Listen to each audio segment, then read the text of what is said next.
Assalamualaikum warahmatullahi wabarakatuh. Alhamdulillahi rabbil alamin. Assalatu wassalamu ala rasulillahil karim wa ala alihi wa sahbihi ajma'in. Amma ba'd. Fa ya ibadallah, usi nafsi wa iyyakum bi taqwallahi faqad fazal muttaqun. Fala tamutunna illa wa antum muslimun. Faqala ta'ala: Ya ayyuhalladzina amanu taqullaha haqqa tuqatih ولا تموتن إلا وأنتم مسلمون. وقال يا أيها الناس اتقوا ربكم الذي خلقكم من نفس واحدة وخلق منها زوجها وبث منهما رجالا كثيرا ونساء واتقوا الله الذي تساءلون به والأرحام إن الله كان عليكم رقيبا. Saudara-saudariku dan pemirsa Akhir TV, Madani TV dimanapun Anda berada, alhamdulillah kembali kita diberikan kesempatan oleh Allah Subhanahu wa taala untuk menjalani aktivitas kehidupan kita di hari ini. Kita bermohon kepada Allah Subhanahu wa taala semoga Allah senantiasa memberikan bimbingan kepada kita sehingga seluruh aktivitas kita yang akan kita tunaikan di hari ini dapat menjadi lebih baik dibandingkan dengan hari-hari sebelumnya. Dan itu tidak mungkin bisa kita lakukan dengan baik kecuali seperti pernah kita bahas dalam kesempatan malam tadi, kita rencanakan amalan-amalan yang akan kita kerjakan, kemudian kita ikhtiarkan dengan baik dan kita cek yang kemarin-kemarin untuk kita sempurnakan di hari ini. Bila teman-teman kemarin belum sempat menunaikan salat berjamaah 5 waktu, maka rencanakan hari ini saya tunaikan berjamaah dengan 5 waktu. Anda kemarin belum sempat tunaikan di masjid, hari ini Anda petakkan zuhur Anda akan salat di masjid mana, asar Anda akan jamaah di masjid mana, sampai dengan isyanya. Kemarin Anda belum baca Al-Quran, sekarang Anda rencanakan. Harus ada rencana. Kalau tidak ada rencana akan berantakan amalannya. Anda mau baca, baca. Tidak, ya tidak. Kalaupun baca paling 1 ayat, 5 ayat, 10 ayat, sekenanya gitu ya. Tapi kalau Anda punya rencana hari ini, saya mesti baca 1 juz, saya mesti baca 2 juz, saya baca setengah juz, maka Anda akan petakan. Ya, 1 juz misalnya pertama, taruhlah misalnya 141 ayat ya.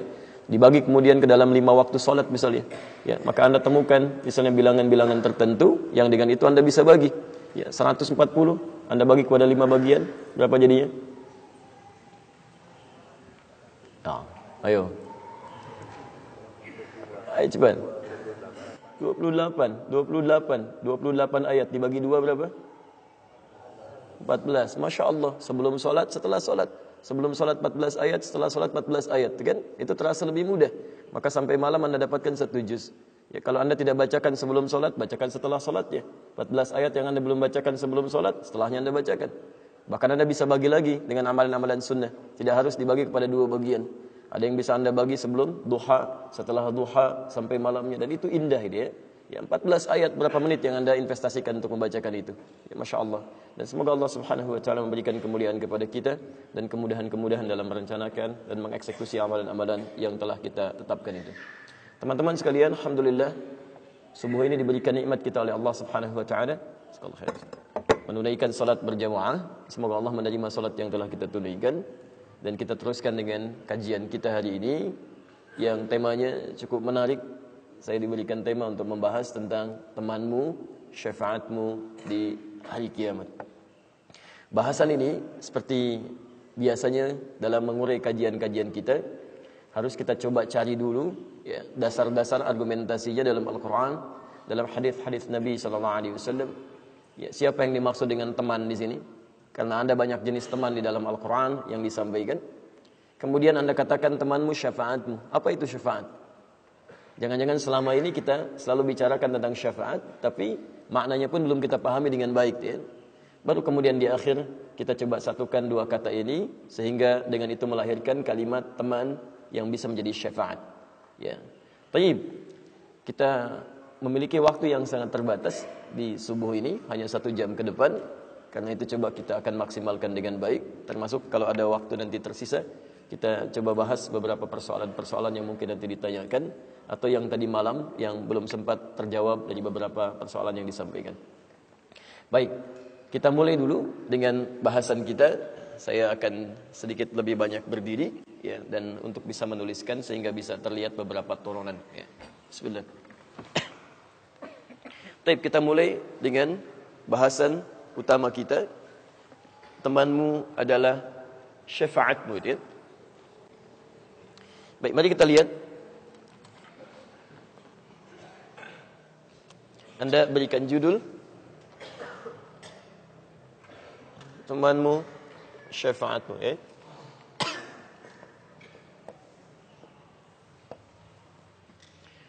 Kita turunkan dulu pertama tentang uraian teman dalam Al-Quran dan hadis-hadis Nabi SAW.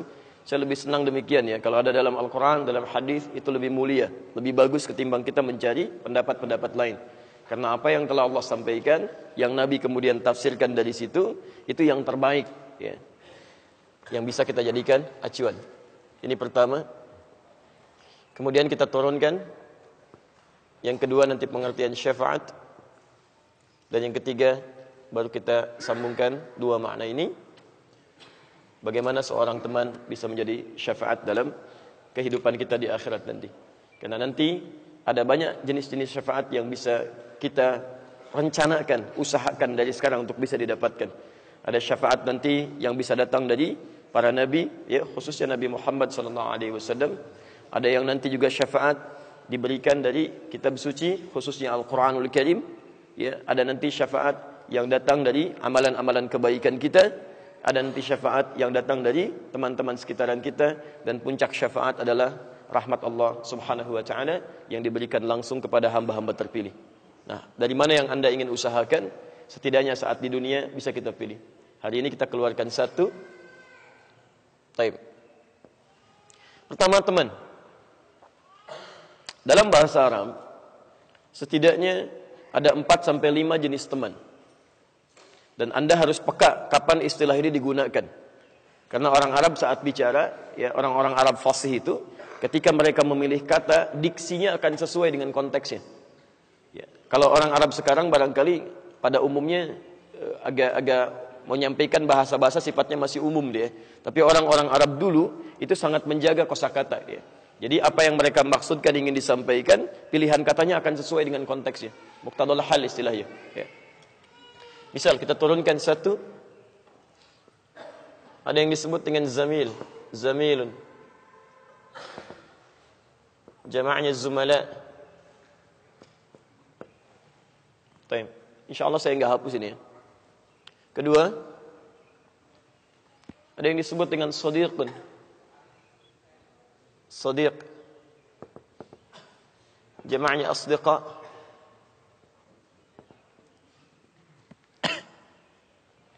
Ketiga, ada yang disebut dengan sahib. Sahib. Jama'nya ashab.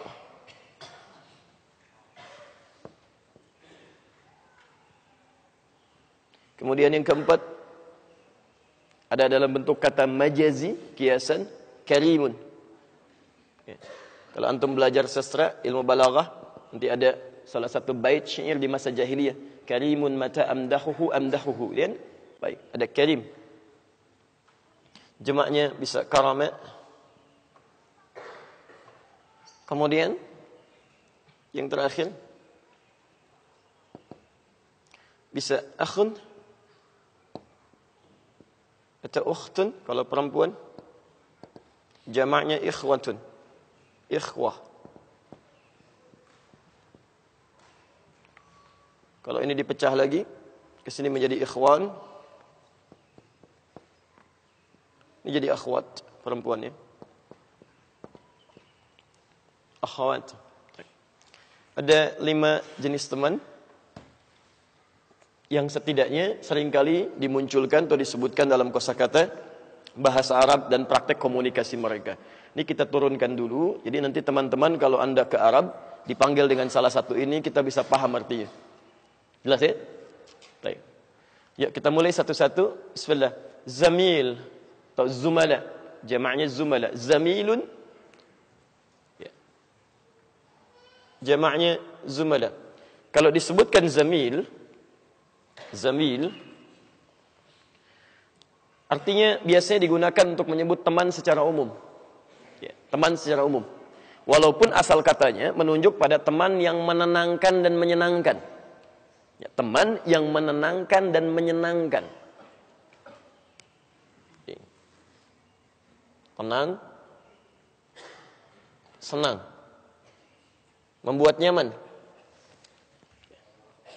Makanya kadang-kadang dalam bahasa Arab tidak hanya manusia, perangkat-perangkat kehidupan pun yang kadang membuat kita lebih tenang, lebih nyaman menggunakannya. Itu orang Arab sering gunakan kata zamil sebagai kiasan.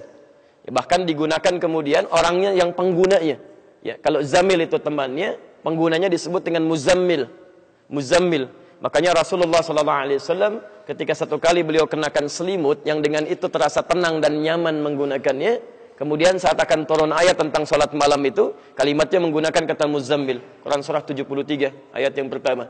Posisi paling kanan di pertengahan. Lihat kalimatnya. Ya ayyuhal muzammil.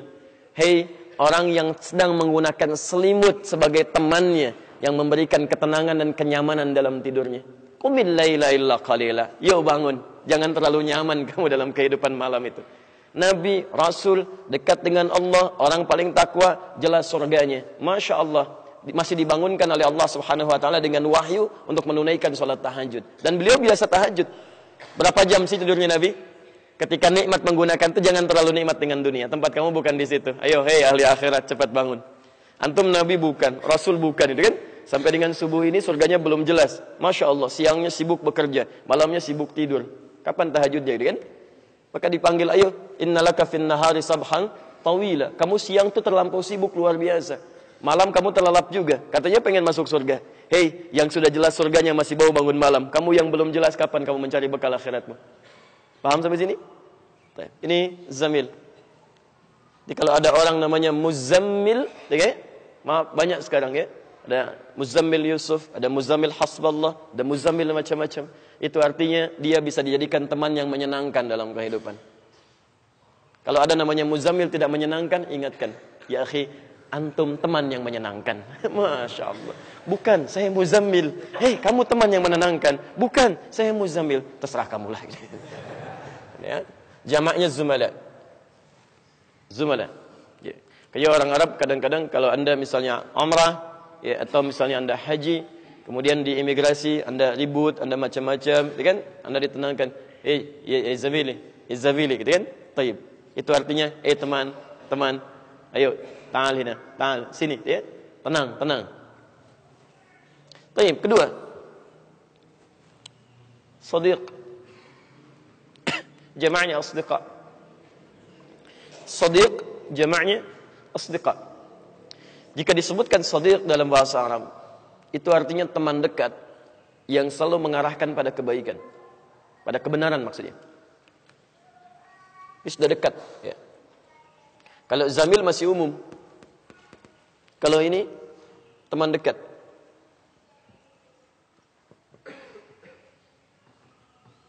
Perhatikan bagaimana jelinya orang Arab menunjukkan sesuatu, ya, melekatkan makna di dalamnya untuk membedakan dengan makna yang lainnya. Tidak sekedar dekat, tapi juga dia membawa pada kebaikan, sesuatu yang benar, sesuatu yang benar. Dari kata as-sidq asalnya, dari kata as-sidq. As-sidq. Kalau pemilik ini, as-sidq artinya sesuatu yang benar. Ya. Pemiliknya disebut dengan shadiq.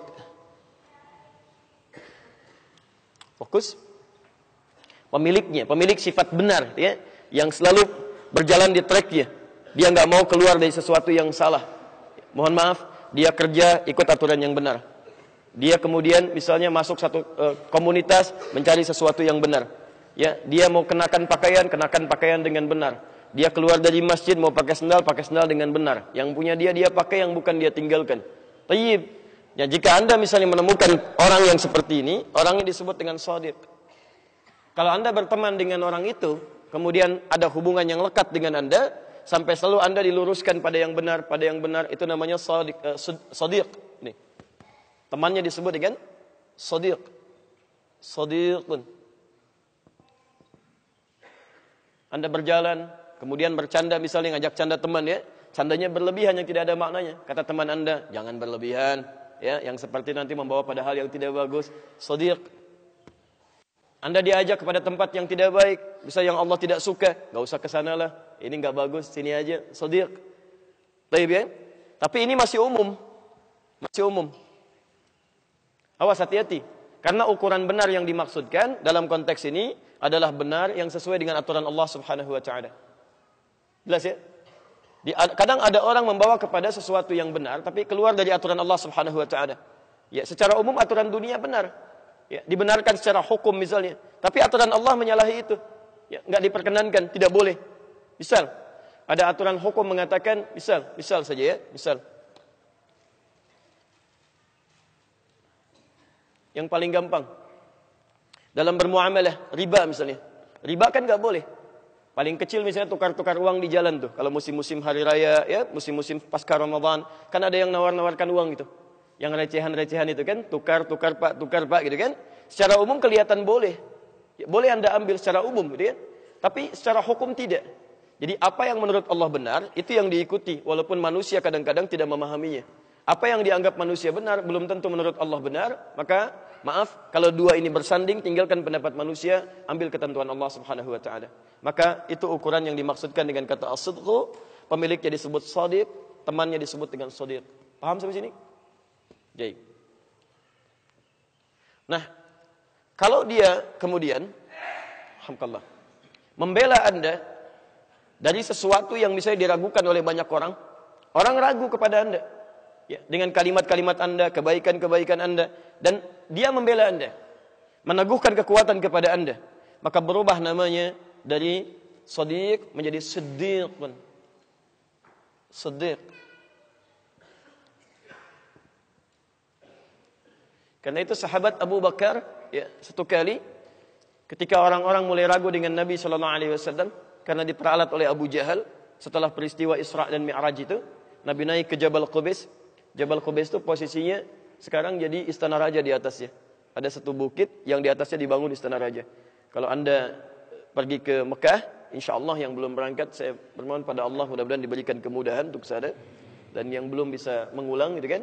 Tayyib, nanti Anda misalnya dari Zamzam tuh, Zamzam Tower, dari Menara Zamzam, tinggal ke depan sedikit, lihat ke kanan, ya, tidak jauh, cuma 5-10 meter, ada bukit sebelah kanan yang sudah ada bangunan yang megahnya, istana raja. Itu disebut Jabal Qubais. Jabal Qubais itu simbol kepemilikan, kekuasaan. Di siapa yang berkuasa dia akan naik ke atas itu. Termasuk Nabi sallallahu alaihi wasallam ketika turun kalimat Isra dan Mi'raj, Abu Jahal mengatakan, "Kamu naik ke situ. Sampaikan, ada berita begini kan?" Menunjukkan bahwa Allah menitipkan satu kalimat-kalimat, ya, ayat-ayat yang harus disampaikan, yang dengan itu menunjukkan bahwa kekuasaan akan beralih kepada orang-orang Islam. Ya, tapi ternyata tujuannya memperalat. Setelah naik ke atas, dia tertawa, ya, mengatakan bahwa, "Nih lihat nih Muhammad sudah mulai mengarang-arang cerita. Aneh kan ajarannya?" Dia katakan semalam cuman pergi dalam semalam, Masya Allah, dari Masjidil Haram ke Masjidil Aqsa di Palestina. Sedangkan kita ketahui, zaman dulu kan mohon maaf ya, pesawat gak ada, sepeda juga gak ada. Berapa jaraknya dari Masjidil Haram ke Masjidil Aqsa? Ya, dari Madinah ke Palestina saja, itu satu sehari 2 malam pakai bis tuh. Ya, belum kalau ke Mekah tambah 400 kilo lagi. Ya, Abu Jahal mengatakan, ini mustahil nih Muhammad, ya. Dia penipu, pengarang macam-macam dan sebagainya. Dikeluarkan kalimat itu. Dan orang mulai paham. Seperti benar logikanya. Awas, hati-hati. Satu kali kita akan dihadapkan pada kalimat orang-orang yang seakan benar menampilkan logika tapi bertentangan dengan ayat-ayat Al-Quran. Awas, hati-hati ya. Ada ayat-ayat yang meminta kita untuk memahami dengan iman, tidak sekedar dengan akal. Jadi kalau Anda belum bisa memahami dengan akal, beriman dulu. Setelah beriman, nanti hikmah datang untuk memahamkan akal Anda. Kalau Anda pahami dengan akal dulu, itu susah nanti. Nyangkutnya kelamaan. Ujung-ujungnya sebelum paham sudah meninggal duluan gitu kan. Itu yang repot tuh. Ya. Nah, kemudian kebanyakan orang ingkar, sedikit yang ragu. Lihat kalimatnya, kebanyakan orang ingkar, sedikit yang ragu. Maka tinggal satu orang lagi. Yang kalau dipastikan orang ini mengingkari, sudah selesai dakwah Islam. Ya, yaitu Abu Bakar. Maka dikejarlah kemudian ke tempat pekerjaan beliau, di perkebunan beliau, dikejar, disampaikan, ya, dibawa kemudian ditarik, ya, dibawa ke Jabal Qubais. Lalu kata Abu Jahal kurang lebih bima makna, dengarlah apa yang disampaikan Muhammad SAW. Kan? Tapi disampaikan oleh Nabi Muhammad. Ya, saya diisrakan, kemudian dimi'rajkan, dalam satu malam terjadi peristiwa begini dan begini, Masya Allah. Lalu kemudian Abu Jahal mulai tertawa. Bagaimana pendapatmu Abu Bakar? Kata Abu Bakar, lihat kalimatnya. Fawallahi bima makna, maka demi Allah saya katakan, kalaupun Muhammad mengatakan sekarang, di belakang bukit ini ada yang musuh yang akan menyerang, dan itu tidak terbukti, saya akan tetap yakin dengan dia. Dan akan saya benarkan apa yang dia sampaikan.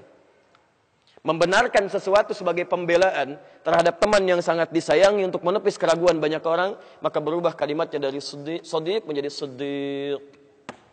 Paham sampai sini? Baik. Maka dari situ dilekatkanlah gelar As-Siddiq kepada kehidupan beliau. Abu Bakar As-Siddiq, yang tidak hanya menjadi teman dekat dalam kebaikan, tapi selalu menjadi pembela Nabi dengan segala kemampuan dirinya. Entah itu dengan fisiknya, terlebih dengan hartanya, yang banyak kisah tertuangkan di situ dan luar biasa. Di satu saat mungkin antum bisa gali sirah sahabat ya. Jadi kita bahas bagaimana tahunya kan Anda hijrah, Abu Bakar menemani Nabi dari Mekah ke Madinah. Pernah nggak bahas di jalannya terjadi seperti apa? Tidak banyak orang tahu kalau beliau sering gelisah, kadang ke depan, kadang ke belakang, kadang ke kanan, kadang ke kiri.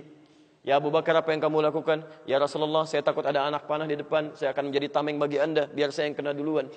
Ya Rasulullah, saya ke belakang, takutnya ada tombak dari belakang, biarkan saya yang kena duluan. Sampai kemudian ketika lekat ke Gua Thur itu, tidak seketika langsung masuk ke dalamnya. Ya, beliau lemparkan dulu batu ke dalamnya.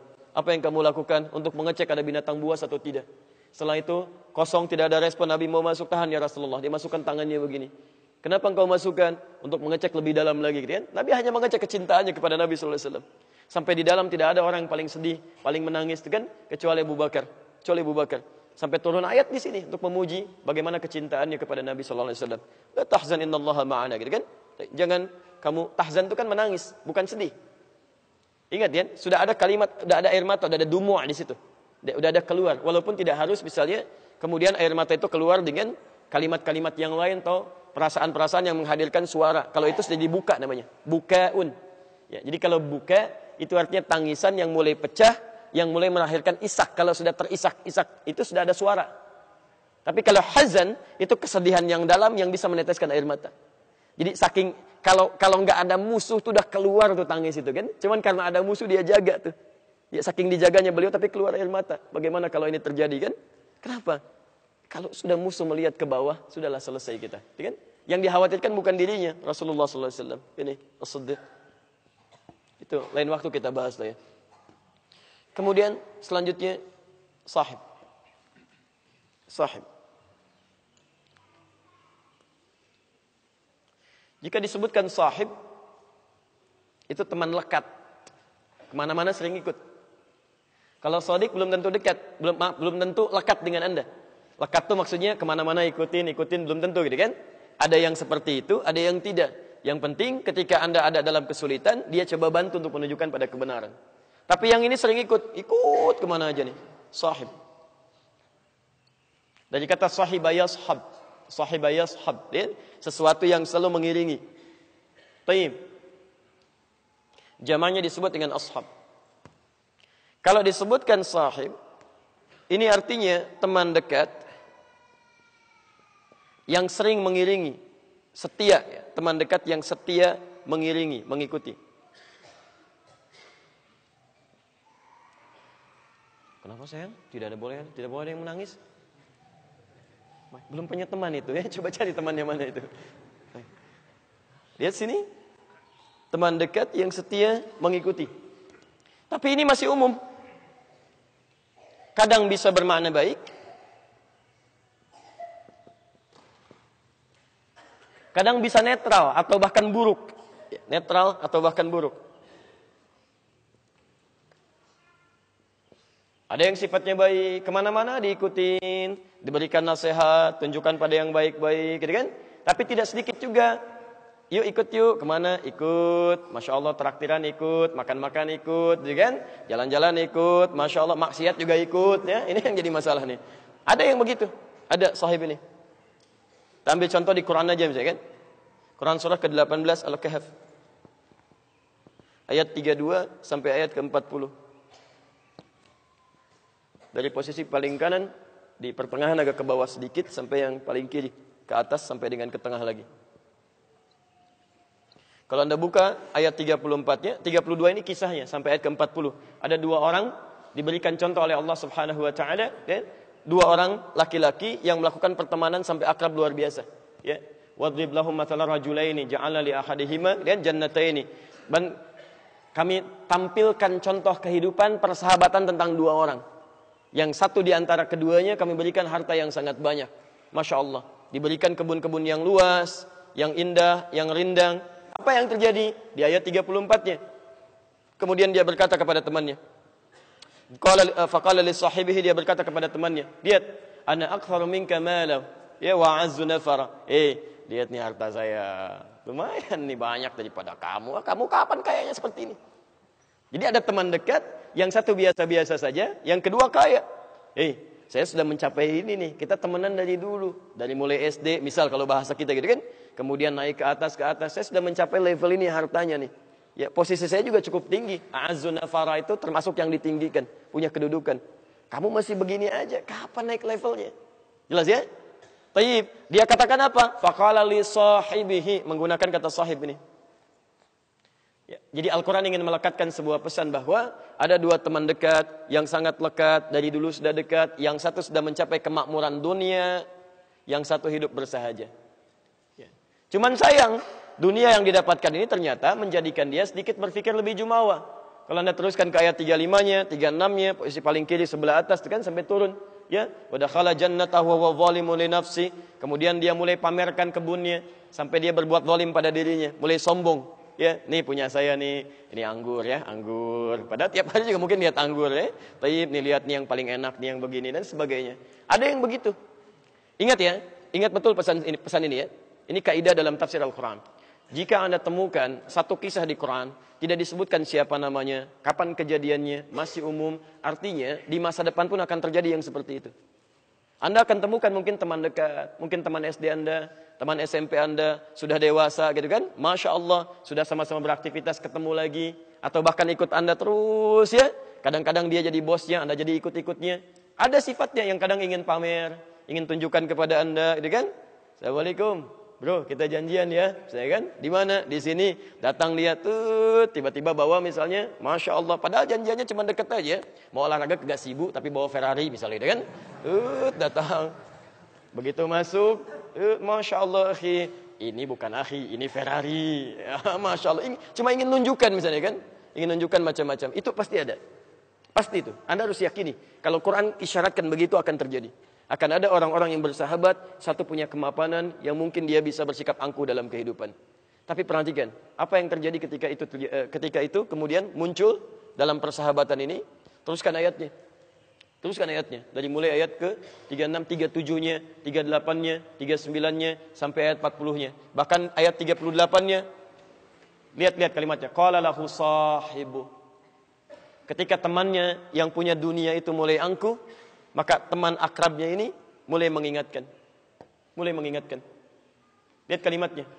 Dia ingatkan. Bagaimana cara mengingatkannya? Itu indah sekali. Dia mengingatkan kawannya supaya lebih mengembalikan semua itu kepada Allah Subhanahu wa ta'ala. Akafarta billadhi khalaqaka. Qala lahu sahibuhu akafarta billadhi khalaqaka min turabin. Kawan, masa kamu enggak ingat Allah? Allah ciptakan kamu dari sesuatu tanah, akan kembali ke tanah, semua ini enggak akan ikut. Ayo kamu banggakan dari sekarang. Kan ke alam kubur sama status kita. Apa kamu kira ketika dikuburkan semua itu akan dibawa? Kelihatannya sekarang seperti beda aja. Kamu pakai itu, saya pakai ini. Kamu mobilnya Ferrari, saya pakai angkot misalnya kan. Sama-sama ke kuburan, angkot saya nggak ikut, Ferrari kamu nggak ikut. Apa bedanya? Ya, pakaian kita juga sama. Ya, kain kafan juga kita sama. Masya Allah. Kamu silakan pakai aja, nggak ada masalah, kamu silakan. Di dunia kamu pakai kotak-kotak, saya pakai kain putih. Saya sama aja ketika meninggal kain kafan saya putih. Kain kafan kamu bukan kotak-kotak gitu kan. Jangan tafsirkan yang lainnya. Jangan tafsirkan yang lain. Saya cuma isyaratkan saja ya. Isyaratkan saja, hati-hati. Hati-hati.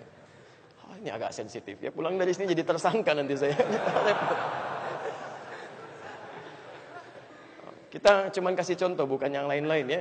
Karena sekarang ada orang-orang yang kadang-kadang suka rumit memahami urusan. Padahal ya, isyarat Quran dan Sunnah itu mudah gitu kan. Tapi dia persulit. Kan. Wah ini Islam kita itu Islam Indonesia, Islam khas, Masya Allah. Khas, sampai dimunculkan ini jangan, misalnya tarahin jangan ke Arab-Araban, pakai yang menggunakan misalnya pakaian kita itu gak ada masalah sih. Ya budaya Arab ya gak harus kita pakai, silahkan aja itu umum kok, silahkan. Tapi kalau ayat-ayat Quran, hadis ingin jadikan kepribadian, masa dilarang? Itu kan tuntunan gitu kan. Jangan Anda katakan misalnya, oh ini Islam Indonesia khas, Pakaiannya pakai sarung gitu kan, atasnya pakai batik, ininya pakai belangkon, silakan, gak ada masalah gitu kan. Itu gak ada masalah, tapi jangan dibawa ke nuansa syariat. Nanti besok-besok Anda katakan, wah, Islamnya Arab makannya kurma, Masya Allah, sunnahnya kurma, silakan aja, gak ada masalah. Islam Indonesia jengkol misalnya kan, silakan aja. Jangan dibatasi begitu. Nanti besok Islam Arab pakai kain kafan putih, Islam Indonesia pakai batik, gitu kan agak aneh juga. Baik. Jelas di sini ya? Jadi jangan berlebihan lah di situ, jangan berlebihan. Dan kita doakan jangan mencela. Kalau ada orang yang keliru, ya mungkin sedikit ilmunya, jangan kemudian dicela. Kasihan kalau terlampau banyak dicela dan Anda pindahkan pahala Anda kepada yang bersangkutan. Anda doakan. Anda doakan, kemudian berikan ilmu dan bermohon bukan cuma orang itu, bermohon pada orang-orang di sekitarnya yang memiliki keilmuan untuk digerakkan oleh Allah, dilembutkan hatinya untuk memberikan kedalaman-kedalaman. Paham sampai sini? Baik, saya tidak suka dengan hal-hal yang tidak baik ya. Kalau ada yang baik kita hadirkan yang baik, yang tidak baik kita tinggalkan. Jelas ya? Baik. Teruskan. Ini jamaahnya jadi ashab. Orang yang baik nanti mendapatkan teman-teman baik, bahkan nanti surga pun disebut dengan sahib jamaahnya ashab. Ulaika ashabul jannah. Mereka itu ada yang temannya surga. Kalau sudah temannya surga dia lekat, gak akan dipisahkan. Tapi ingat, ada juga yang disebut dengan ulaika ashabun nari hum fiha khalidun. Ada orang yang temannya neraka. Kalau sudah jadi teman, menggunakan kalimat sahib jamaknya ashab, itu artinya jangan harap bisa berpisah. Kalau di Quran sudah ada kalimat ulaika ashabun nar, bukan cuma masuk tapi jadi ashab, itu artinya neraka nggak pengen berpisah dengan dia. Begitu dia mau lari, mau kemana? Sini, kita kan temenan, ya. Tapi begitu mau lari, diambil lagi. Kan ada yang begitu, ada yang berusaha lari. Bahkan nanti ada yang nerakanya spesial. Orang yang terlalu sibuk dengan urusan dunia, lupa ibadah gitu kan, suka cela orang, kadang-kadang istrinya juga sibuk gosip, itu spesial nerakanya. Hutamah itu, hutamah. Wailul likulli humazatin lumazah, alladzi jama'a malahu wa 'addada. Celaka bagi para pengumpat. Tayyib. Siapa yang dimaksudkan di situ? Lihat kalimatnya, pengumpat, pencela, disebutkan sifatnya. Alladzi, satu, kalau alladzi itu pasti menunjuk pada laki-laki. Ya, umumnya laki-laki. Alladzi jama'a malahu wa 'addada. Yang prianya sibuk mengumpulkan harta. Terus kumpulin lagi. Ya. Yahsabu anna malahu akhlada. Kan? Dia mengira bahwa harta yang dia kumpulkan bisa mengekalkan dia. Awas, hati-hati. Tapi yang paling menarik, ketika menyebutkan humazah lumazah, disebutkan sifatnya menggunakan tak marbutah. Tak. Jadi suaminya sibuk mencari harta diperbanyak. Yang tak marbutah umumnya menunjukkan perempuan. Menunjukkan perempuan. Hati-hati. Hati-hati ya. Dan sifatnya humazah, lumazah. Itu bukan umpatan biasa. Kadang-kadang kalimat humazah, lumazah itu umpatan-umpatan yang tidak disadari. Kayak ngobrolin orang, kan? Bicarakan keburukan orang, kekurangan orang, gosip. Jadi suaminya sibuk mengumpulkan harta, istrinya sibuk kumpul-kumpul. Kalau ada yang menggunakan tak di ujungnya, itu menunjuk pada perempuan umumnya. Ya, sifat pada perempuan yang melekat dominan. Muslim laki-laki tambah tak di ujungnya jadi muslimah perempuan. Mukmin laki-laki perempuannya mukminah. Muhsin laki-laki perempuannya muhsinah. Shaim laki-laki perempuannya tuh ketemu ya. Jadi humazah lumazah. Baik, lihat kalimatnya. Kalla la yumbazanna fil khatama. La yumbazanna fil khatama. Hati-hati. Sekali-kali jangan kerjakan itu. Kalau kalla itu jangan diartikan sekali-kali tidak ya. Sekali-kali tidak itu kurang tegas kalimatnya. Sekali-kali jangan kerjakan itu. Jangan lakukan. Hati-hati. Kalau ada orang sibuk dengan dunianya, Anda sibuk kerja lagi, berangkat gelap, pulang gelap, ibadah tertunda. Burung aja yang nggak dihisab, berangkatnya pagi, pulangnya sore. Paling telat sore, Pak. Dapat rezekinya. Ada untuk anak-anak keluarganya, berangkat pagi, paling telat sore. Dapat dia. Dan tiap hari enjoy aja. Nah, terbang sini, terbang sambil tasbih juga. Terbangnya sambil tasbih. Burung gak dihisab, berangkat tasbih, memuji Allah, berangkat pagi, pulang sore, cukup rezekinya.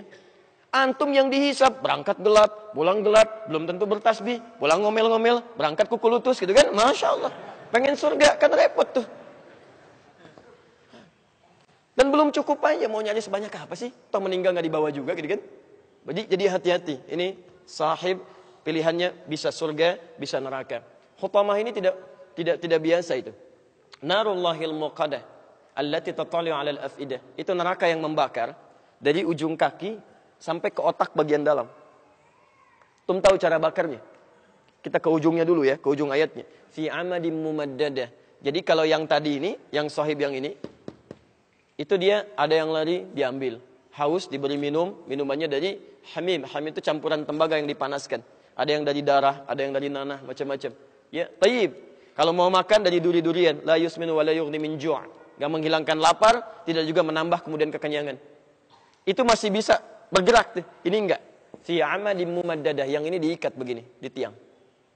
Dan cara dibakarnya dilas dari ujung kaki. Terus.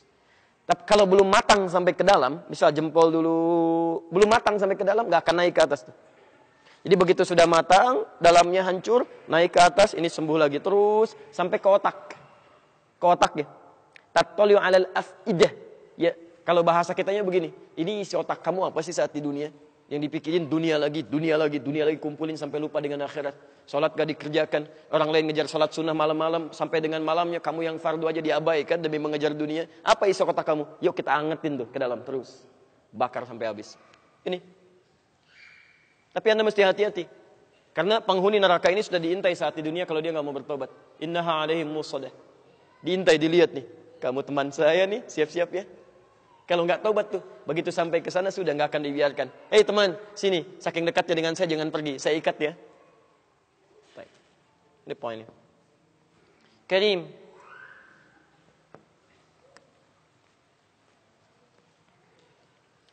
Tidak disebutkan kata karim dalam bahasa Arab kecuali kawan yang menunjuk pada sifat-sifat kemuliaan. Punya sifat mulia dia. Di segala yang berasal dari kata karuma, akram, ini menunjukkan ada kemuliaan-kemuliaan. Bukan cuma baik ya. Tapi mengandung sifat-sifat mulia. Makanya di dalam bahasa Arab, kadang-kadang waktu-waktu yang menunjukkan kemuliaan-kemuliaan, lebih daripada yang lain-lain, itu sering kemudian disandingkan dengan kata karim. Kami saat tinggal di Arab, saya ketemu kawan, sudah masuk mau dekat Ramadan. Ya, maka kita katakan Ramadan karim, Allahu akram. Ramadan karim, Ramadan banyak kemuliaannya ya, Allahu akram. Allah lebih mulia yang memberikan kemuliaan-kemuliaan itu. Jadi kalau Anda temukan di teman-teman Anda misalnya, ada kemuliaan-kemuliaan melekat di dalamnya, maka Anda dekati orang-orang seperti ini. Ya. Allah saja memuliakan dia. Masa kita tidak bisa mendekati dia? Allah memuliakan, malaikat memuliakan. Maka kalau Allah sudah muliakan yang bersangkutan, maka Masya Allah. Ya. Segala keberkahan akan melekat pada dirinya. Cari orang-orang seperti ini. Ini yang terbaik. Tapi kalau Allah saja tidak muliakan, jangan jadikan teman. Awas hati-hati, jangan jadikan teman dalam apapun kehidupan Anda. Ya, Allah aja nggak muliakan dia, masa Anda memuliakan dia? Aneh, gitu kan? Baik, Anda pilih lagi misalnya gitu kan, untuk jadi teman Anda. Apa saja kehidupannya? Ya, bisa dalam aspek yang lebih luas, atau aspek kecil, atau sekedar teman-teman biasa. Jadi kalau Allah saja tidak menghendaki dia, bagaimana Anda bisa menjadikannya teman dalam kehidupan? Kecuali Anda mendoakan dia untuk dirubah dan sebagainya, dan yang terakhir, dia sendiri yang bisa memilih nantinya. Taib. Teruskan dulu. Ukht. Jamaknya disebut dengan ikhwah. Laki-lakinya ikhwan, perempuannya akhwat.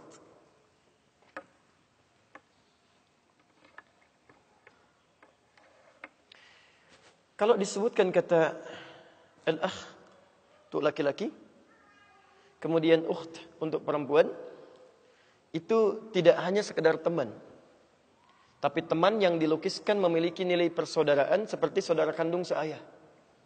Karena dari kata akh itu asalnya dari kata al-ukhwah. Ukhwah itu artinya persaudaraan yang berasal dari ayah yang sama asalnya. Ya, tayyib. Kita ayahnya sama atau beda? Halo? Masya Allah ya. Ayah antum dengan ayah saya sama tidak? Tayyib, kita ayahnya sama tidak? Beda. Kalau ayah moyang kita sama tidak? Itu baru kita bersepakat di situ kan? Baik, ayah kita sama tidak? Tidak. Ayah moyang kita sama. Siapa ayah moyang kita? Adam. Tahu dari mana? Taib ya, sudah ada itu, sudah kita jelaskan dulu ya. Supaya enggak terlampau lama. Taib, ayah moyang kita Nabi Adam alaihissalam. Turun ke bawah, makanya kita disebut Bani Adam. Disebutkan 7 kali dalam Al-Quran. Ya Bani Adam, Ya Bani Adam, Ya Bani Adam. Quran surah 7 ayat 31 itu. Ya Bani Adam, khudhu zinatakum inda kulli masjid. Ya Bani Adam, la yaftinnakumus syaitan. Ya Bani Adam, anak cucunya Adam. Karena itulah kemudian, ketika orang-orang mulai banyak keturunan Adam saling berselisih, ada yang saling melukai,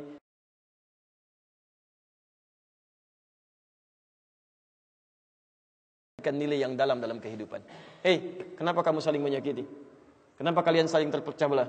Kenapa kalian saling berselisih? Kenapa kalian saling macam-macam hal-hal yang buruk ditampilkan di situ dan diberikan sentuhan? Kalian ini bukan cuma sekedar teman, tapi saudara satu ayah moyang yang sama. Taib. Diturunkanlah kemudian kalimat untuk laki-laki, ukht untuk perempuan.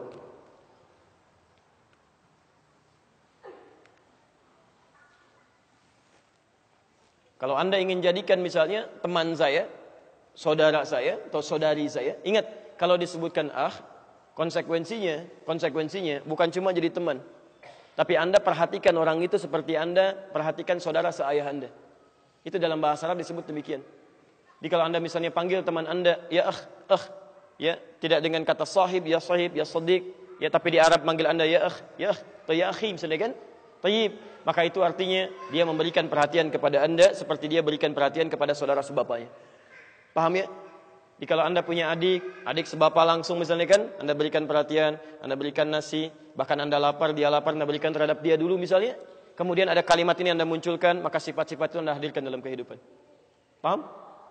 Kalau laki-laki dipanggil kalau menunjuk kepada kita, saya misalnya, maka tambah i di ujungnya. Ya, cepat ya. Ditambah ya di ujungnya, jadi akhi misalnya, akhi, saudara saya, teman saya. Ketika Anda panggil ya akhi, teman, saudara saya, itu artinya Anda siap memberikan perhatian kepada dia seperti Anda memperhatikan saudara sekandung Anda. Paham sampai sini? Perempuannya misalnya ukht, ditambah ya di ujungnya, jadi ukhti, kan? Saudari saya, seperti saya perhatikan adik sebapa saya. Jelas ya? Jadi kalau Anda ingin jadikan kepemilikan dekat dengan Anda, tinggal tambah i di ujungnya. Qalam, pulpen, spidol. Spidol saya, tinggal tambah i. Qalami. Bait, rumah saya. Baiti, gampang kan? Buku, kitab. Buku saya, kitabi. Selesai. Mudah ya? Gampang kan bahasa Arab? Baik. Teras, halaman depan saya. Itu ngarang ya. Itu ngarang. Itu enggak ada. Kalau Anda jamakan laki-laki, jamaknya ikhwan. Ikhwan ini. Ikhwan itu banyakan. Ya, awas hati-hati, ikhwan itu banyakan. Kalau seorang Ustaz, saya seorang ikhwan. Bukan, ikhwan itu banyak. Baik ya? Kalau antum seorang akhwat, itu perempuan. Ustaz, saya seorang akhwat. Bukan, enti banyak gitu kan? Baik. Ini laki-laki, ini perempuan. Kalau Anda ingin satukan, maka berubah kalimatnya jadi ikhwatun, ikhwah pakai ta marbutah. Ikhwah. Saya sering dengar kalimat ikhwan akhwat, seperti bisa Anda singkat ikhwah. Selesai gitu kan? Ikhwah sekalian. Itu selesai kalau ikhwah itu sudah mencakup laki-laki dan perempuan. Kalau Anda ingin khususkan laki-laki sebut ikhwan. Kalau Anda ingin sebutkan perempuan khusus sebut akhwat. Enggak ada masalah Anda sebutkan ikhwan dengan akhwat itu enggak ada masalah. Kalau ingin disingkat jadi apa? Ikhwatun. Tapi kalau Anda menemukan kalimat ikhwan di dalam Quran ataupun di dalam hadis, maka kalimat itu tidak hanya ditujukan untuk laki-laki, tapi mencakup juga untuk perempuan.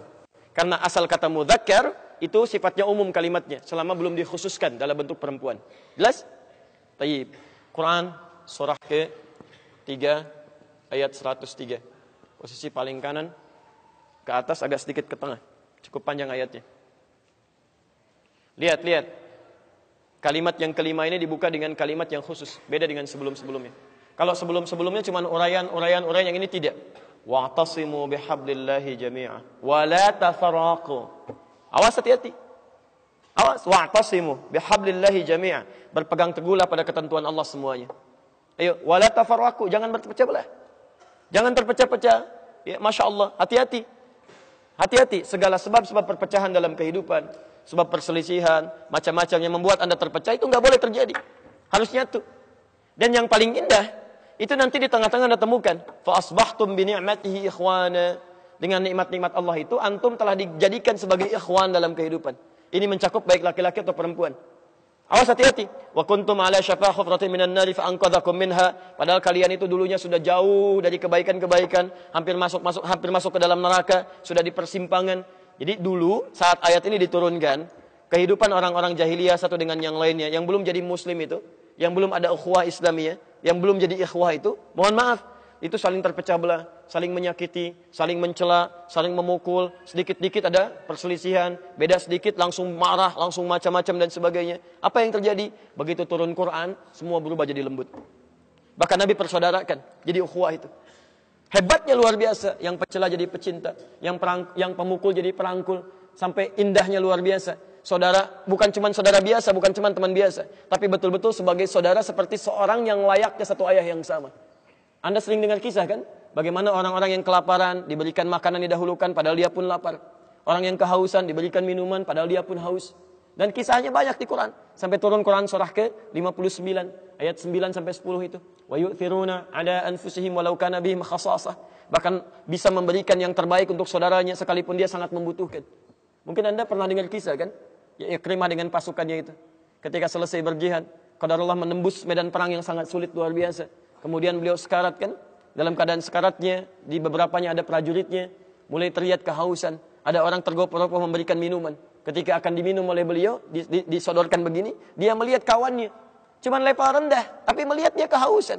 Yang dikejar komandannya melihat, ini prajurit saya nih. Dia juga butuh minuman, dia kehausan. Apa yang terjadi? Tolong berikan dia duluan. Huwa dan gitu ya. Tapi begitu diberikan kepada temannya melihat lagi yang lain. Tolong dia duluan. Begitu akan diberikan, lihat lagi, tolong dia duluan. Begitu teman yang keempat, nunjuk lagi pada komandannya. Tolong beliau duluan. Begitu akan diberikan, ternyata meninggal dunia. Dikejar yang satu meninggal dunia. Kejar yang satu meninggal dunia. Keempat-empatnya tidak ada yang minum. Hanya ingin memberikan yang terbaik untuk saudaranya. Anda bisa bayangkan, sahabat mulia, dekat dengan Allah, berjuang dengan Nabi, wafatnya syahadah, bahkan dalam syahidnya, masih mementingkan kepentingan orang lain untuk dirinya, daripada dirinya. Ada orang sahabat bukan, tabi'in bukan, kerabat Nabi juga bukan. Masya Allah, hidupnya jauh dari Nabi SAW. Jadi kan, wafatnya belum tentu syahid. La haula wala quwata illa billah. Semua dipentingkan untuk dirinya sendiri. Ya, sahabat Nabi Qurannya sama, hadisnya sama, Nabinya sama sampai dengan sekarang. Dulu orang pencela jadi pecinta, pemukul jadi perangkul, yang keras jadi lembut. Kenapa orang sekarang Qurannya sama, hadisnya sama, Nabinya sama?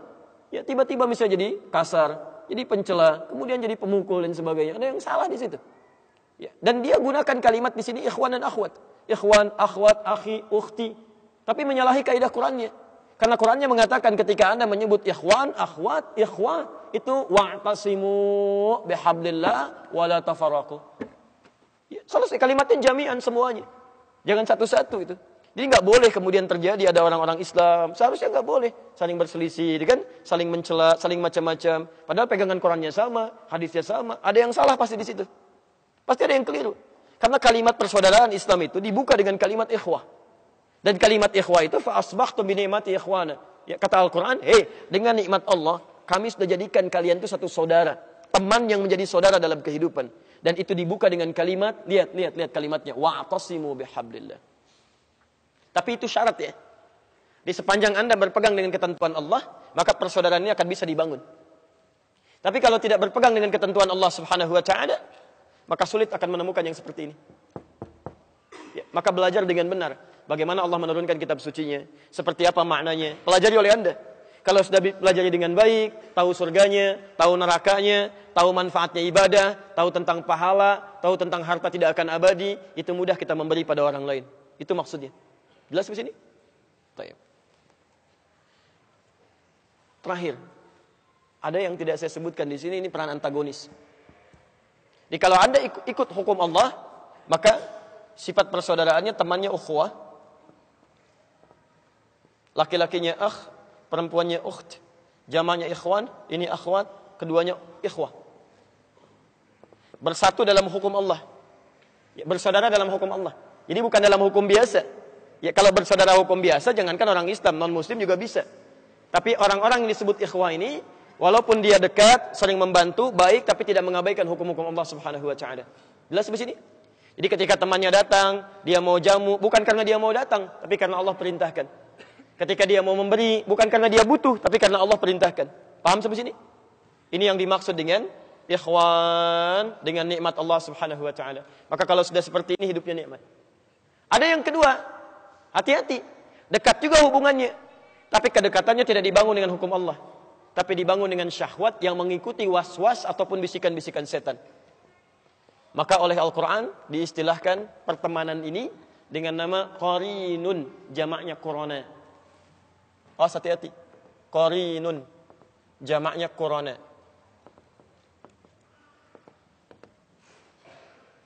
Awas ya. Ini saya mau sampaikan sesuatu yang sangat penting sekali. Hati-hati ya. Misal kalimat qarin pertama kita temukan di Quran surah ke-4 An-Nisa ayat 38. Quran surah 4 ayat 38.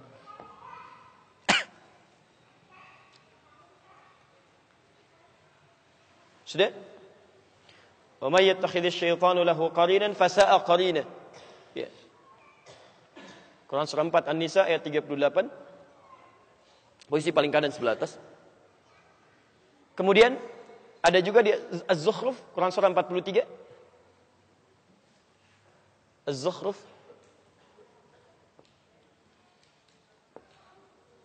dari ayat 34 sampai ayat 36. Qurana itu ada di Quran surah Fussilat. Fussilat ayat 25. Ini jamaknya Qurana, Quran surah Fussilat ayat 25.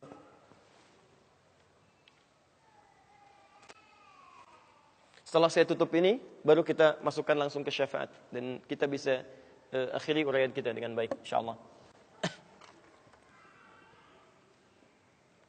Jelas sampai sini? Halo, jelas?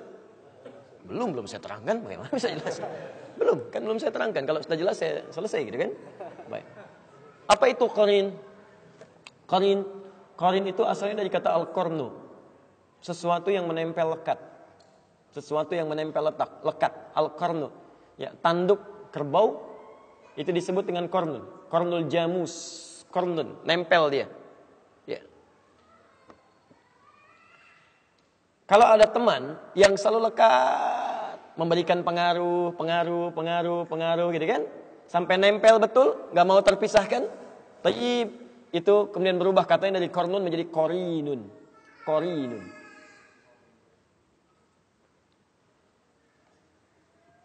Nah, ada orang-orang yang menjadikan setan sebagai teman dekatnya, dan setan nggak mau berpisah dengan dia. Hati-hati ya. Makanya nanti kenapa setan disebut dengan qarin? Karena setan itu selalu pengen lekat dengan manusia seperti tanduk nempel pada kerbau. Ya, dia dekatin terus dan selalu membisikkan yang buruk-buruk. Ya, yang buruk-buruk, memberikan was-was macam-macam, ya dan sebagainya. Dan menariknya ada orang-orang yang secara dia tidak sadar nih. Dia tidak sadar, dia menjadikan pengaruh-pengaruh setan sebagai bimbingan untuk melakukan aktivitas. Tapi kalau pada yang nampak jelas haramnya, barangkali itu mudah dihindari. Ya, setan katakan, misal ya, sedang adzan berlangsung, Allahu Akbar, Anda diajak untuk berlaku maksiat, kan? Lakukan ini, Anda bisa mudah tolak itu. Tapi yang tidak mudah untuk dilakukan adalah, awas, ketika dia mulai menggoda masuk pada wilayah agama. Apa diantaranya? Misal, saya berikan beberapa gambaran. Quran surah ke-18 ayat 103 sampai 104. Posisi paling kiri di pertengahan. Awas, disebut dengan dhalla sa'yuhum fil hayatid dunya wa hum yahsabuna annahum yuhsinuna sun'a. Ada orang-orang yang tersesat dalam amalannya saat hidup di dunia dan dia mengira dia sedang melakukan kebaikan. Jadi ada orang yang digoda oleh setan, godaannya ini mohon maaf ya, bukan pada aspek dunia tapi masuk pada aspek urusan-urusan agama. Tuntunan syariat. Misal, ya, Anda didorong untuk umrah berkali-kali, haji berkali-kali misalnya kan, padahal di sekitaran Anda ada orang-orang yang sangat membutuhkan, ya, ada orang fakir yang kehilangan mata pencahariannya, ada orang yang putus sekolah, ada macam-macam, bahkan Allah tempatkan Anda di lingkungan yang memang butuh perhatian. Tapi Masya Allah, Anda jadikan itu sebagai kenikmatan. Berangkat lagi, kasih cerita lagi. Sementara di sekitaran Anda sangat mengharapkan dan berdoa kepada Allah. Ya Allah, mudah-mudahan stipulan perhatikan saya. Hati-hati. Bila terjadi seperti demikian, orang-orang yang gemar melakukan ibadah dengan kesenangan dan lupa dengan sekitaran sebagai prioritas, itu bagian dari godaan setan. Hati-hati. Jangan-jangan antum sibuk umrah, sibuk haji hanya untuk kesenangan aja. Berangkat lagi ya. Itu setan sudah masuk tuh. Setan sudah masuk. Termasuk menanamkan perselisihan, perpecahan, dan sebagainya. Ya, bahkan Nabi sampai mengingatkan, jangan sampai ada orang belajar, siapapun, orang yang belajar, man ta'allama ilman, siapa yang mempelajari satu ilmu, ya, la yuridu bihi, dia tidak meniatkan untuk pencariannya ini, ya, li ghairi wajhillah, selain kepada ridha Allah Subhanahu wa taala. Ya. Apa di antaranya? Ada yang belajar untuk mendebat orang lain, ada yang belajar untuk menjadikan dirinya hebat, ada yang belajar untuk dikenal, ada yang belajar untuk dinilai sebagai seorang alim. Kata Nabi, la yashtamu raihatal jannah. Dia tidak akan pernah mencium bau surga. Tidak akan pernah mencium bau surga. Hati-hati. Tidak sedikit orang-orang belajar hanya sekedar menampakkan, nih saya yang paling hebat dibanding dengan yang lainnya. Termasuk para ustadz juga, Anda harus sering doakan. Apa Anda kira mudah jadi ustadz? Tidak. Tidak. Riaknya mungkin ada di situ. Ingin banyak dikenal dengan jamaahnya, tidak ingin terpisah dengan jamaahnya, tidak ingin kehilangan jamaahnya, tidak ingin kehilangan popularitas. Itu tidak mudah. Tidak mudah. Makanya Nabi ketika akan berdakwah, yang turun pertama itu ayat dakwah, fikih dakwah dulu. Silakan lihat begitu turun surah Al-Mudaththir itu. Lihat di asbabul wurudnya, asbabul wurud hadisnya, asbabun nuzul ayatnya. Ada di hadis Al-Bukhari, nomor hadis yang keempat, posisi paling kanan sampai dengan kiri ke sebelah atas dari Jabir bin Abdullah. Ketika turun Quran surah Al-Mudaththir itu. Ya ayyuhal mudaththir, hei yang sedang berselimut, ya, Masya Allah, qum fa'anzir, sekarang mulai berikan peringatan. Apa kaidahnya? Wa rabbaka fakabbir, niatkan tulus untuk mengesahkan Allah, bukan yang lain. Ini artinya apa? Tidak sedikit orang-orang pendakwah yang ketika dia berdakwah niatnya bukan karena Allah, mungkin karena yang lain. Wa thiyabaka fatahhir, perbaiki penampilan. Wa rujza fahzur, hindarkan kata-kata yang buruk, yang kotor. Ya, betapa banyak orang-orang berdakwah menggunakan kalimat-kalimat kotor. Ada yang jorok, ada yang mengarang ceritanya untuk membuat orang lain tertawa. Tidak sedikit yang menjauhkan dari Allah. Semua agama itu sama, menuju pada Tuhan yang sama. Masya Allah, Nabi berjuang lebih daripada 20 tahun berjuang untuk menegakkan kalimat tauhid, untuk membedakan ini Allah, ini bukan, ini yang layak untuk disembah, ini dijauhi. Tiba-tiba datang orang membawa gelar tertentu, ya, menyebut dirinya ustadz, macam-macam, mengatakan semua agama sama. Bahkan ada yang masuk ke tempat ibadah orang lain mencela saudaranya semuslim, mengatakan ini keindahan Islam. Anda siapa sebetulnya? Ini kan aneh. Ini keindahan Islam tapi mencela saudaranya di tempat ibadah orang lain. Kurang sehat barangkali orang itu. Terlampau lelah mungkin. Jadi ada yang salah teman-teman. Ada yang keliru gitu kan. Makanya coba cek. Ya, coba cek. Kalau Anda belajar pada sesuatu yang membuat Anda jauh dari agama, termasuk nanti lihat ayat itu akan turun deh. Akan turun ya. Termasuk ada orang yang dikaburkan dalam urusan agama, dia merasa benar padahal banyak salahnya. Ya, banyak salahnya. Saya berikan gambaran sederhana ya. Ketika Anda belajar Islam, tapi tidak membuat Anda tenang pada kepribadian Anda, itu ada yang salah di situ. Pasti ada yang salah. Anda belajar Islam, tapi semakin jauh dari Allah, nggak tenang, atau sibuk mikirin orang lain misalnya, itu pasti ada yang keliru. Ya surga sendiri aja belum jelas, udah mikirin orang lain. Ada yang fatal di situ. Nah, itu yang disebut dengan qarin.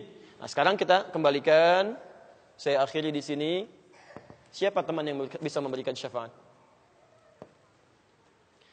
Dari semua teman ini, yang 5 ini, selain itu yang 1, siapa teman yang bisa memberikan syafaat? Halo? Saya ulang, siapa teman yang bisa memberikan syafaat? Wallahu alam enggak ada di sini, cuma 5 ini. Baik.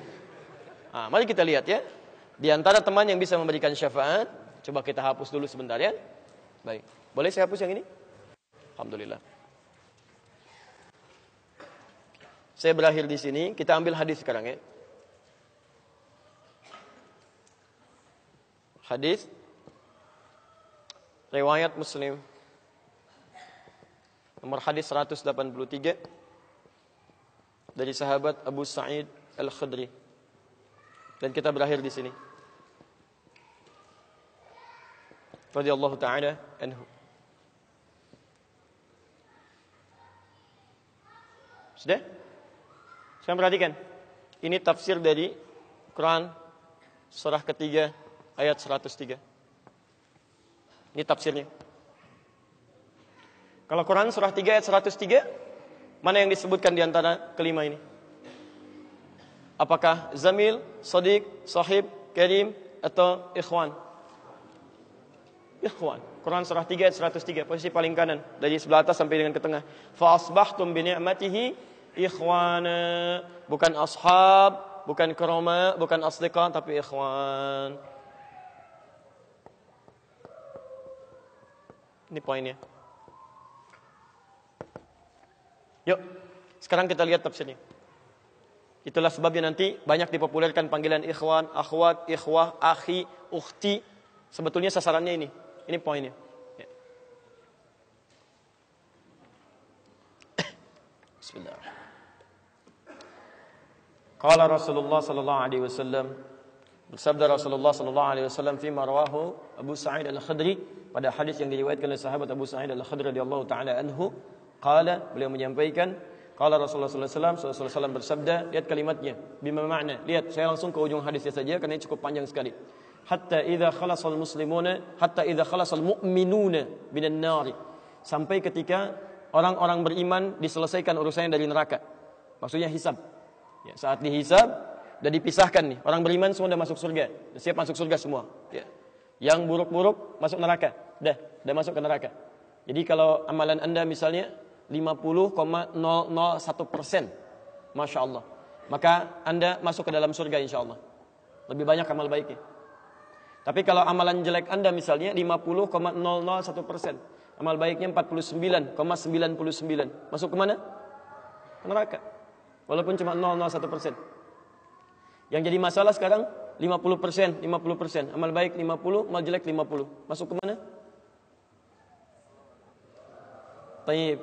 Nah itu belum ke surga dan tidak ke neraka. Lihat kalimat saya, belum ke surga, tidak ke neraka. Disimpan di tempat yang tinggi, yang bisa teramati keduanya. Bisa melihat ke surga, bisa terdengar jerit neraka. Kalau lihat udah nggak kuat ke neraka. Terdengar jerit neraka. Ya, itu disebut dengan A'raf namanya, tempat tinggi yang bisa melihat keduanya. Disebut A'raf. Ya, makanya ada Quran surah Al-A'raf, Anda baca dari ayat 45-nya sampai dengan ayat ke-50-nya. Ada ashabul A'raf yang belum ke surga dan sangat ketakutan mendengar jerit-jerit neraka sehingga ingin mengharapkan rahmat Allah Subhanahu wa taala. Dia akan ditempatkan di situ di tengah-tengah nanti sampai selesai hisab. Begitu selesai hisab, dia memohon rahmat Allah, diberikan rahmat Allah, baru kemudian dimasukkan ke dalam surga. Kalau hisabnya misalnya berlangsung selama sehari, maka 1000 tahun dia nunggu di situ. Tayyib. Hatta idza khalasal mu'minuna minan nar. Sampai ketika orang-orang beriman itu ya, mulai diselesaikan dari urusan nerakanya. Tayyib, sudah mulai masuk ke dalam surga. Ini sudah selesai, mau masuk ke dalam neraka. Dan dimasukkan, masuk semuanya. Apa yang terjadi? Ma minkum min ahadin bi ashaddi munashadatan lillahi fi istiqsa'il haqqi li ikhwanihi tayyib minal mu'minin lillahi minal mu'minin. Anda tidak akan temukan pada saat itu situasi saat orang-orang beriman akan masuk ke dalam surganya. Sementara yang neraka sudah dihukum di situ. Sudah banyak yang dihukum. Sudah macam-macam masuk. Ini sudah mulai mau selesai. Tiba-tiba ada orang-orang yang mengadu kepada Allah Subhanahu wa taala, memohon dengan sangat. Nabi katakan, Anda tidak akan pernah temukan orang yang paling banyak kuat permohonannya kepada Allah. Memelas dengan tulus. Asyaddu munasyadatan. Munasyadah itu sesuatu yang dimohonkan dengan sangat. Ya Allah, mohon ya Allah. Mohon ya Allah. Fawalladzi nafsi biyadi, sampai Nabi berkata, maka demi Allah yang jiwaku ada di tangannya. Ini Nabi bersumpah dengan jiwanya. Tidak pernah ada kalimat dalam hadis, ya, kalimat seperti ini kecuali menunjukkan itu sangat serius. Ingat, sangat serius. Dan ada sesuatu yang penting di dalamnya. Nabi serius menyampaikan ini. Kita jangan anggap bercanda gitu kan? Falladzi nafsi biyadi, maka demi jiwaku yang ada di tangan Allah Subhanahu wa taala, yang bisa diwafatkan kapan saja. Lihat kalimatnya. Fayaqulu, maka mereka berkata, fayaqulu, maka mereka berkata, ya Rabbuna, wahai Rabb kamu, wahai Rabb kami yang tengah merawat kami di dunia, memberikan kecukupan, memaafkan kami, mengampuni kami dan memberikan nikmat surga sekarang. Wa ya Rabbuna, wahai Rabb kami, hum ashabuna, mereka ada di antara teman-teman kami. Dalam kalimat yang lebih kuat, kalimat yang menggunakan ikhwan, kata ikhwan, hum ikhwanuna. Hum ikhwanuna, mereka saudara-saudara kami ya Allah. Hum yasumuna ma'ana, ada orang-orang yang berpuasa bersama kami saat di dunia. Yusalluna ma'ana, kanu yusalluna ma'ana, mereka salat bersama kami saat di dunia. Jadi tiba-tiba ada sekelompok ikhwan yang datang kepada Allah, yang kehilangan saudaranya. Kok nggak ada di surga gitu kan? Ketika dia mau berangkat. Padahal dua punya cita-cita yang sama dan sebagainya, tapi karena bekalnya tidak cukup, sebagian ada yang masuk ke dalam neraka. Tiba-tiba mengatakan kepada Allah dengan permohonan yang sangat, ya Allah, saya kehilangan saudara saya. Ya Allah, saya kehilangan saudara saya. Ya Allah, dulu kami puasa sama-sama. Ya Allah, dulu kami sholat sama-sama. Ya Allah, dulu kami ibadah sama-sama. Ya Rabb, kami tidak temukan dia di sini. Ya Allah, mohon terus, mohon. Sampai ketika puncak pada permohonannya, tiba-tiba Allah berfirman, akhriju man araftum. Hei para malaikat, keluarkan orang yang dikenali oleh orang-orang ini. Yang disebutkan tadi. Keluarkan mereka dari neraka. Tiba-tiba dikeluarkan. Bertemulah orang-orang ini dengan temannya. Sampai Allah kemudian dengan rahmatnya katakan lagi, akhriju man kana fi qalbihi mithqala dzarratin minal iman. Keluarkan sampai yang ada titik terkecil iman dalam hatinya, keluarkan dari neraka. Bahkan hadis ini ada di Al-Bukhari nanti, ya ada di Al-Bukhari nomor hadis ke-14 posisi paling kiri sebelah bawah, ya, tayyib, sampai mereka kemudian dikeluarkan dalam keadaan gosong, sudah mulai terbakar habis dan dimasukkan ke dalam surga kemudian. Setelah selesai hisabnya di dalam nerakanya, dikeluarkan dari situ. Jadi ada orang-orang yang dengan syafaat temannya bisa keluar dari neraka, masuk ke dalam surga, ada yang sama sekali tidak membantu itu. Ya, dosa-dosa yang begitu besar tidak bisa keluar dan kekal dia di dalam neraka. Walaupun dia merasa beriman kepada Allah, tapi digugurkan keimanannya dengan ibadah-ibadah yang melanggar ketentuan Allah, seperti syirik dan sebagainya. Tapi poinnya adalah tiba-tiba ada segolongan teman yang memohon kepada Allah Subhanahu wa taala, ya Allah, kami puasa sama-sama, kami ibadah sama-sama, kami sholat sama-sama ya Allah, cuman saya enggak temukan dia di sini. Itu indah. Nah, permohonan sesuatu untuk melengkapkan pada yang kurang disebut dengan syafa' namanya. Pelengkap yang kurang disebut dengan syafa'. Makanya di tarawih itu ada salat syafa'. Antum salat 11 rakaat, 2 rakaat penyempurnanya yang ke-10 disebut dengan syafa', 1 rakaat akhirnya disebut dengan witir. Ya, ada teman yang merasakan ada yang kurang nih ya Allah, begitu saya masuk. Teman saya enggak ikut, saya ingin dilengkapi dengan itu ya Allah. Tayyib, permohonan untuk menggenapkan sesuatu yang kurang dengan sifat yang sangat memohon luar biasa, maka kalimatnya dirubah dari syafa' menjadi ditambah tak di ujungnya dengan alif di tengahnya. Jadi syafa'ah, syafa'at. Ini syafa'atun.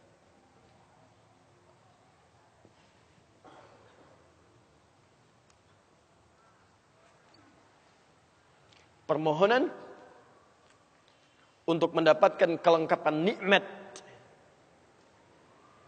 Permohonan untuk mendapatkan kelengkapan nikmat yang belum didapatkan. Baik. Saya mau akhiri ya, karena ini sebenarnya tidak banyak bahasannya. Siapa orang-orang ini? Itu yang disebut dengan ikhwan. Makanya ketika ayat Qur'annya mengatakan wa kuntum ala syafa hufratin minan nari fa anqadhakum minha, dan kalian sudah ada bahkan yang sudah mau di bibir neraka itu. Karena ketika diangkat itu oleh Allah Subhanahu wa taala dengan perintahnya, ya diperintahkan oleh Allah. Tayyib, dalam bahasa hadisnya ada yang diangkat baru neraka itu masuk ke kakinya sampai ke betisnya. Ada yang sudah masuk sampai ke punggungnya, ada yang sudah ke lehernya, dan ada yang sudah tenggelam di dalamnya. Tayyib, jadi ada yang baru di bibir neraka diangkat. Ada yang baru sudah mau masuk ke neraka diangkat, ada yang sudah tenggelam diangkat. Jadi macam-macam. Ya, fa asbahtum bi ni'mati ikhwana. Siapa yang bisa mengangkat itu semua? Di antaranya Allah berikan nikmat kepada Anda dengan dapatnya ikhwan-ikhwan dalam kehidupan. Cuma itu yang bisa menolong Anda di hari akhirat, teman-teman terbaik selain syafaat-syafaat yang lainnya. Ada orang mendekat kepada Al-Qur'an, ada orang sering bersalawat kepada Nabi, ada orang mendekat pada hukum-hukum Allah. Ada orang-orang yang belum bisa maksimal menunaikan itu semua, dia cari teman-teman yang soleh yang menunjukkan pada kebaikan-kebaikan. Bukankah sering Anda dapati seperti itu? Mungkin Anda bersahabat dengan teman yang tingkat ibadahnya jauh di atas Anda. Anda masih sibuk dengan urusan dunia, tapi masih menunaikan sholat, masih puasa. Tapi karena kesibukan dunia Anda, Masya Allah, kurang bekal ibadah Anda. Tapi beruntungnya Anda dengan punya teman yang soleh, berjamaah dengan imam yang soleh, puasa dengan dia, buka sama-sama, kadang sering ikut-ikut misalnya dalam ta'limnya, dalam macam-macamnya. Masya Allah. Maka tiba-tiba ketika Anda dikenal oleh dia, diingat oleh dia, di akhirat nanti tidak ditemukan Anda. Ya Allah, dia kawan saya ya Allah. Dia teman saya ya Allah. Dia saudara saya ya Allah. Kami pernah ta'lim sama-sama ya Allah. Kami pernah puasa sama-sama ya Allah. Kami pernah sholat berjamaah sama-sama ya Allah. Mohon jangan pisahkan ya Allah. Jangan pisahkan. Pertanyaan, sudahkah Anda punya teman seperti itu? Yang bisa menolong dalam kebaikan? Kalau belum temukan, cepat cari, mumpung masih hidup. Sebab kalau sudah kehidupan itu berakhir, tidak mudah untuk menemukannya. Maka pastikan di kantor Anda, teman Anda bisa membawa Anda ke surga. Pastikan di rumah Anda, pasangan hidup Anda adalah teman yang bisa membawa Anda ke surga. Pastikan di tempat kehidupan Anda, siapapun tetangga Anda, kerabat Anda, teman-teman sekolah anak Anda adalah teman yang bisa mengingatkan dan membantu Anda untuk mencari Anda bisa masuk ke dalam surga. Dan saya mohon pada Anda semuanya, tolong ingat gini ya, baik-baik. Kalau nanti di akhirat Anda tidak temukan saya di surga, tolong ingatkan kepada Allah, saya pernah ada di sini. Saya pernah ada di sini. Tolong ingatkan. Kalau antum di akhirat nanti tidak temukan saya di surga, tolong ingatkan. Ya Allah, mohon ya Allah, Adi Hidayat pernah mengajar saya dan mengingatkan saya di sini. Ya. Subhanakallahumma wa bihamdika asyhadu an la ilaha illa anta astaghfiruka wa atubu ilaik. Wa akhiru da'wana alhamdulillahi rabbil alamin. Assalamualaikum warahmatullahi wabarakatuh.